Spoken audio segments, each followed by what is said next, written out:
이단 신천지가 오는 20일 대구 스타디움에서 10만 명이 모이는 수료식을 진행하기로 해 비판 여론이 일고 있습니다. 기독교계가 반대 목소리를 내고 있는 가운데 대구시 문화복지위원회도 성명서를 내고 대구 도시관리본부가 신천지 행사를 신중히 검토하지 않고 졸속 대관 허가를 내줬다며 대관 허가를 취소하라고 촉구했습니다. 최근 일부 종교인들이 윤석열 대통령 저주 발언으로 사회적 논란을 일으켰습니다. 일부 종교인들의 도를 넘어선 정치적 편향 발언이 잊을만 하면 터져나오는 현실을 돌아보고 이념 갈등 사회에서 종교인의 올바른 역할은 무엇인지 생각해봤습니다.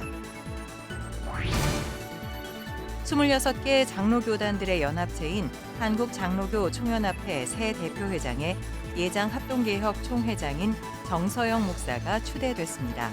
정서영 대표회장은 한국교회 신뢰 회복을 위해 노력하겠다고 밝혔습니다. 시청자 여러분 안녕하십니까? CBS 뉴스입니다. 이단 신천지가 오는 20일 대구 스타디움에서 10만 명이 모이는 수료식을 진행하기로 해 비판 여론이 일고 있습니다. 기독교계가 반대 목소리를 내고 있는 가운데 대구시 문화복지위원회도 성명서를 내고 대구 도시관리본부가 신천지 행사를 신중히 검토하지 않고 졸속 대관 허가를 내줬다며 대관 허가를 취소하라고 촉구했습니다. 한혜인 기자입니다. 이단 신천지가 오는 20일 대구 수성구 대구 스타디움에서 신도 10만 명이 몰리는 대규모 행사를 개최한다는 사실이 알려져 반발 여론이 거세지고 있습니다. 이번 행사는 신천지 교리과정 수료식으로 코로나19 이후 3년 만에 재개하는 대규모 오프라인 행사입니다. 전국 신천지 피해자연대는 성명을 내고 대구 시민을 위해 운영돼야 할 공공시설에서 국민 혈세로 사교 집단의 행사가 유치된다며 대구 스타디움 사용 허가를 즉각 취소하라고 촉구했습니다. 이어 코로나19 집단 감염으로 대구시를 도탄에 빠뜨렸던 신천지는 가출과 이혼, 학업 포기 등을 야기하는 반사회적 사교 집단이라며 대구 시민 정서와 전 국민의 우려를 안중에 두지 않고 사용을 허가해준 담당 공무원과 결재권자를 즉각 징계하라고 주장했습니다. 대구시의회 문화복지위원회도 대관 취소를 요구하고 나섰습니다. 문화복지위원회는 지난 2020년 코로나19 대유행으로 대구의 이미지가 실추돼 아직까지 대구 시민들의 아픔이 완전히 아물지 않은 상태라며 대구시가 신천지를 상대로 직접 소송까지 벌이고 있는 상황에서 신천지의 대규모 집회를 위해 체육시설을 빌려준 것은 부적절하다고 지적했습니다. 문화복지위는 특히 헬로윈 참사로 수많은 희생자가 발생한 지 얼마 지나지 않은 시점에서 대구 도시관리본부가 10만여 명이 운집하는 대규모 종교 행사를 졸속으로 허가해줬다며 지금이라도 대구의 이미지와 시민들의 안전을 위해 신중한 검토 없이 진행된 대관 허가를 취소하라고 촉구했습니다. CBS 뉴스 한혜인입니다.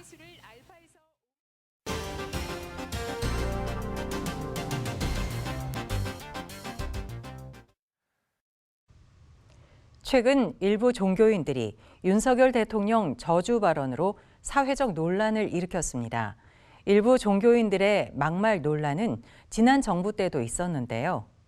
CBS는 생명 존중과 평화의 가치를 확장해 나가야 할 바람직한 종교인의 자세에 대해 성찰해 보고자 합니다. 먼저 이번 논란을 오요셉 기자가 돌아봤습니다.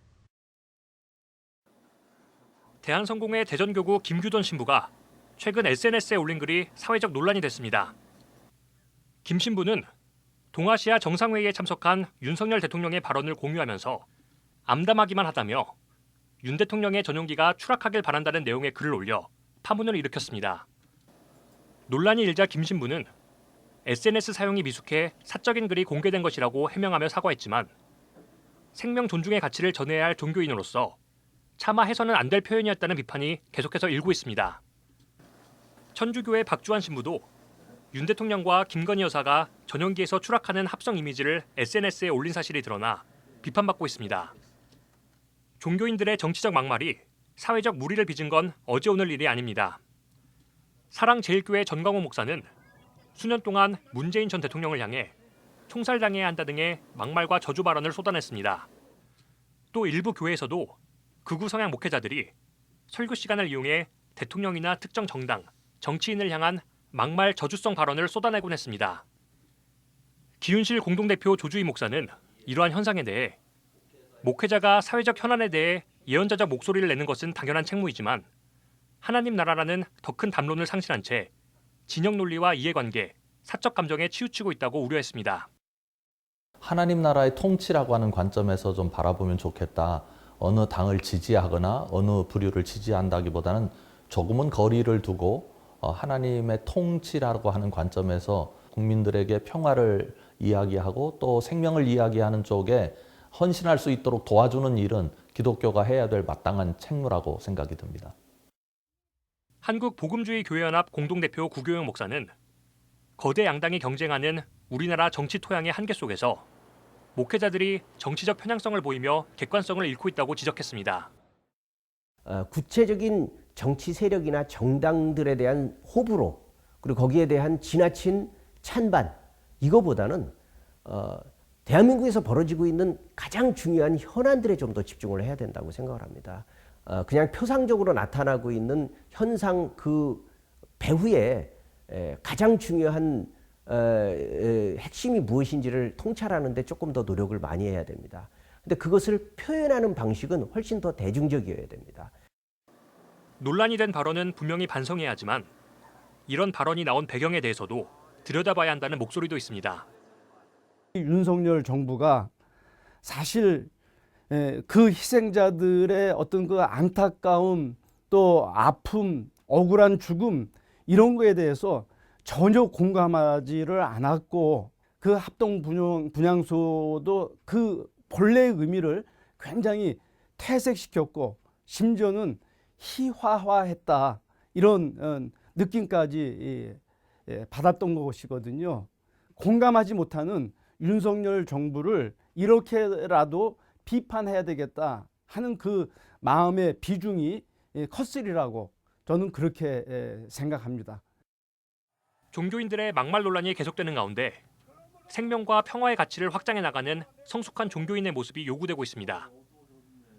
CBS 뉴스 오요셉입니다.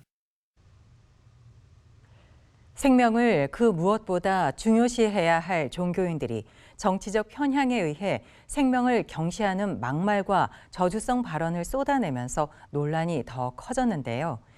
이념 갈등이 심한 우리 사회에서 종교인들이 어떤 역할을 해야 할지 살펴봅니다. 송주열 기자입니다. 극우 성향의 목회자인 정광훈 목사와 김진홍 목사 등은 공개 집회에서 문재인 전 대통령에 대해 종교인으로서는 차마 입에 담기 어려운 막말과 저주를 수년 동안 지속적으로 해왔습니다.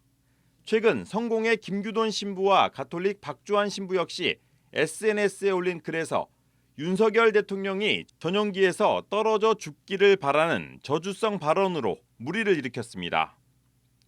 이러한 현상은 종교인 역시 정치 편향에서 자유로울 수 없다는 단면을 보여준 사례이자 개인의 지나친 정치적 확신이 생명을 존중해야 할 종교인으로서 본분마저 잊게 만들었다는 비판을 받고 있습니다. 윤석열 대통령은 거의 지금 한마디로 대통령 기능을 수행을 하지 못하고 있다. 무능하다. 이걸로 이제 국민들이 다 그러는 상황에서 이게 이제 감정적으로 폭발하고 정치적 발언을 한 것인데 물론 그분이 그렇게 너무 과도하게 그 원색적인 언어를 사용해서 한 것에 대해서는 그거는 저는 조금 신중했어야 된다고 저는 생각합니다. 그건 좀 분명합니다. 이와 같이 전현직 대통령을 둘러싼 종교인들의 막말 저주 논란은 그리스도인들이 주권의식을 갖고 적극적으로 정치에 참여해야 한다는 것 못지않게 정치 참여에도 책임이 따른다는 교훈을 주고 있습니다. 한국복음주의교회연합 공동대표 구교영 목사는 현재 대한민국은 나라가 두 개인 것처럼 갈라져 있다며 정치의 퇴보는 곧 경제, 문화, 사회의 퇴보로 이어진다고 걱정했습니다. 구 목사는 그러면서 누구를 탓하기에 앞서 교회가 하나님 나라의 가치와 사회 발전을 위해 정치 문화를 바꿔가는 노력을 기울여야 한다고 말합니다. 교회 역할이라고 하는 것은 그냥 성경에 나와 있는 신앙적 종교적인 그 내용을 교인들에게 반복해서 학습하는 것에서 그치는 것이 아니라 어떻게 시민으로서, 어떻게 국민으로서, 어떻게 사회의 일원으로서 합당한 그 행위를 하고 책임 있는 생활을 할 것인가에 대한 훈련을 교회에서 시켜줘야 된다고 생각을 합니다. 촛불 집회와 태극기 집회로 나타나는 국민 분열 현상에 대해서는 양쪽이 반대를 위한 반대를 하는 태도가 아니라 경청하려는 노력을 기울이는 것이 필요해 보입니다.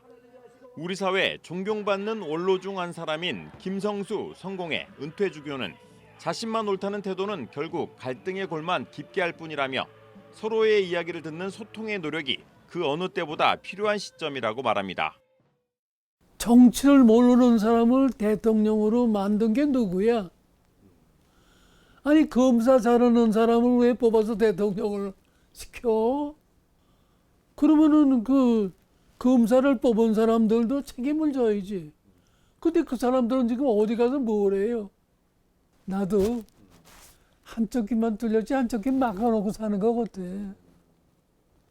그러지 말고 귀를 두 군데로 듣게 돼 있으니까 다 들어가면서 촛불만 옳다 그러는 것도 문제 있고 아니다 그런 것도 문제가 있다. 두 쪽으로 갈라진 대한민국의 슬픈 현실. 양극단의 분노가 부딪히는 현실 속에 종교인들이 먼저 나와는 다른 이들의 목소리에 귀를 기울이는 노력이 필요해 보입니다. CBS 뉴스 송주열입니다. 26개 장로교단들의 연합체인 한국장로교 총연합회가 오늘 정기총회를 개최하고 대한예수교장로회 합동개혁 정서영 총회장을 대표회장으로 추대했습니다. 정서영 대표회장은 한국교회 신뢰 회복을 위해 한장총이 최선을 다하겠다고 말했습니다. 이승규 기자의 보도입니다. 한국장로교총연합회가 정서영 목사를 신임 대표회장으로 추대했습니다. 정서영 대표회장은 한국교회 위기는 목회자들의 사명의식 결여와 세속화에 있다며 한장총이 변화의 중심에 서겠다고 말했습니다. 한국교회가 굉장히 위기라고 말을 합니다. 그렇지만 이 위기라는 말 속에 해결할 수 있는 여러 가지 해결책이 있다고 보고 정기총회에 앞서드린 개회에서 한영훈 전 대표회장은 예수를 믿는 사람은 성결하고 거룩해야 한다며 이를 지키기 위해 노력해야 한다고 말했습니다. 우리는 예수 믿으면서 자신이 성결해야 됩니다. 그리고 거룩해야 됩니다. 그런 생활을 유지하지 않을 때는 성령님이 우리와 같이 생활하지 않는다는 사실을 생각할 때에 대표회장 추대 등 임원 구성을 마친 한장총은 2023년 사업으로 신학대학교 찬양제와 젊은이들을 위한 찬양 콘서트 등을 개최할 계획입니다. 한장총은 장로교단의 연합과 일치를 위해 지난 1982년 창립했으며 현재 대한예수교장로회 통합총회 등 26개 교단이 활동하고 있습니다. CBS 뉴스 이승규입니다. 여신도 성폭행 혐의를 받고 있는 기독교 복음선교회 JMS 정명석 씨가 오늘 대전지법 제12형사부 심리로 열린 첫 공판에서 혐의를 전면 부인했습니다. 검찰은 공판에서 피고인은 종교의 교주로서 신도들로 하여금 물리적 판단을 상실하게 한 뒤 자기 말과 행동을 거부하지 못하도록 만든 상태에서 피해자를 간음하기로 마음먹었다고 공소 요지를 밝혔습니다. 검찰은 이어 전자장치 부착 명령이 집행된 후 10년 이내에 다시 범행을 저질러 재범의 위험이 있다고 덧붙였습니다. 이에 대해 정명석 씨 변호인 측은 혐의를 전면 부인하는 취지라며 구체적인 내용은 추후 의견서를 제출하겠다고 밝혔습니다. 한편 정명석 씨는 국민 참여 재판을 희망하느냐는 재판부의 질문에 안 하겠다고 답했습니다.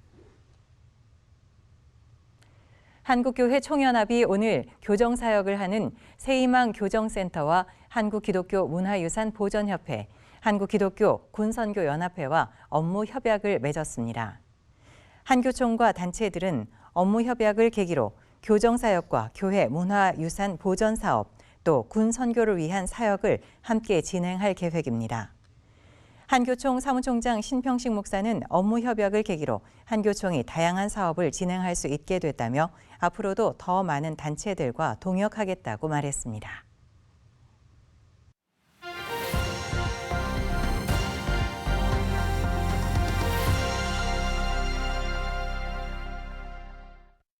간추린 지역교계 소식입니다. 40일 특별 새벽 기도를 진행 중인 나눔과 섬김의 교회가 찬양 예배를 가졌습니다. 대연교회는 교회 창립 115주년을 맞아 부산진교회와 함께 연합 예배를 드렸습니다. 40일 특별 새벽 기도회를 진행 중인 나눔과 섬김의 교회가 특별 찬양 예배를 드렸습니다. 새벽 특별 찬양 예배에서 성도들은 사람을 보며 세상을 볼 때와 나는 만족합니다 등 찬양곡들을 부르며 하나님께 감사하는 시간을 가졌습니다. 이번에 창세기와 함께하는 40일간의 믿음 여행이라는 슬로건으로 함께 달려왔습니다. 창조, 타락, 구속, 심판에 관한 하나님의 말씀을 살폈습니다. 수많은 기도 응답을 간정으로 듣고 있습니다. 대연교회가 창립 115주년을 맞아 부산진교회와 함께 연합 예배를 드렸습니다. 두 교회는 1907년 대연교회가 설립되기 전 현재 대연동인 못골 지역에 기도처를 세워 예배하던 성도들이 부산진교회 당회의 지도 아래 신앙생활을 했던 인연을 갖고 있습니다. 대연교회와 우리 부산진교회가 하나님 나라와 복음을 위해서 서로 함께 아름다운 연합을 이루어서 이 땅에 하나님의 나라를 이루어가는 데 귀하게 쓰임받는 아름다운 동역자가 되기를 소망합니다. 부산 성시화 이단 상담소가 브니엘 교회에서 목회자들을 대상으로 이단 사이비 대책 포럼을 개최했습니다. 이번 포럼에선 부산 성시화 이단 상담소 탁지일 소장과 조하나 실장이 강사로 나서 최근 이단 포교 전략 분석과 교회별 예방 대처 매뉴얼을 주제로 강의했습니다. 목회자 이단 대책 포럼을 통해서 코로나 시대 이단 동향을 분석하고 이런 이단들의 피해가 발생했을 때 교회별로 어떻게 대처할 수 있는지를 논의하고 또 토론하는 그런 포럼입니다. 청주 성서신학원은 청주 상당교회에서 충북 최초의 선교사인 민노아 선교사 입국 130주년 기념 학술 세미나를 열었습니다.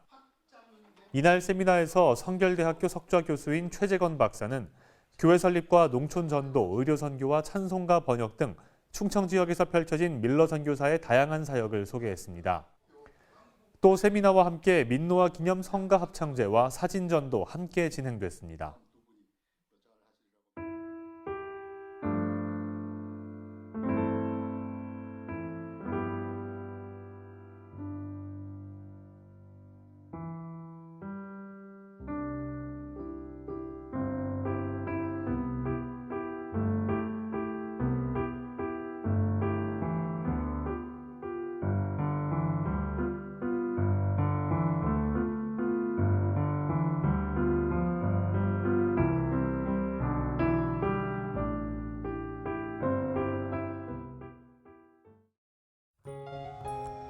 주말인 내일은 전국이 대체로 맑다가 아침부터 차차 구름이 많아지겠습니다. 내일 아침 최저 기온은 1도에서 13도, 낮 최고 기온은 15도에서 21도로 일교차가 큰 날씨가 이어지겠습니다. 이상으로 CBS 뉴스를 마칩니다. 시청해 주셔서 감사합니다.